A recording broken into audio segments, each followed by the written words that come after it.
আজ সারাদিন কি করলাম চলো তাই শেয়ার করি। ডিউটি শেষ করে বিকেলের দিকে একটু বেরিয়ে পড়লাম, আর আজ ওয়েদারটা না ভীষণ ভালো। তারপর চলে গেলাম আমাদের বিশ্ব বাংলার কাছে এখানে অ্যাক্সিস মলে।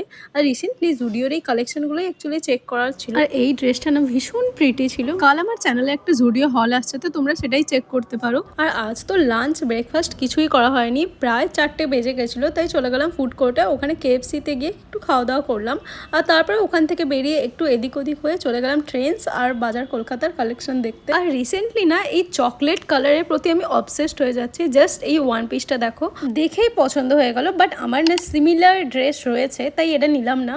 তারপর দেখতে পেলাম স্নোম্যানকে, আর এর সাথে কিছু পিক নিয়ে তারপরে ওখান থেকে বেরিয়ে পড়লাম। আর এই জায়গাটা নিয়ে আমি আলাদা করে কিছুই বলছি না, কারণ এই জায়গাটা তোমরা সবাই চিনেই থাকবে। প্রায় সময় আমি মন খারাপ থাকলে এখানেই বসে থাকি।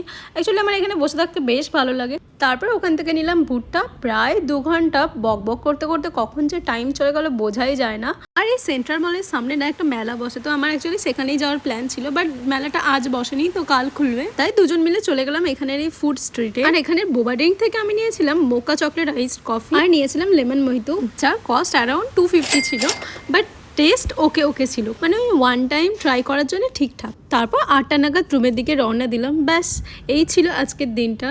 এখনের জন্যে টাটা বাই, দেখা হচ্ছে পরে কোনো একটা ব্লগে।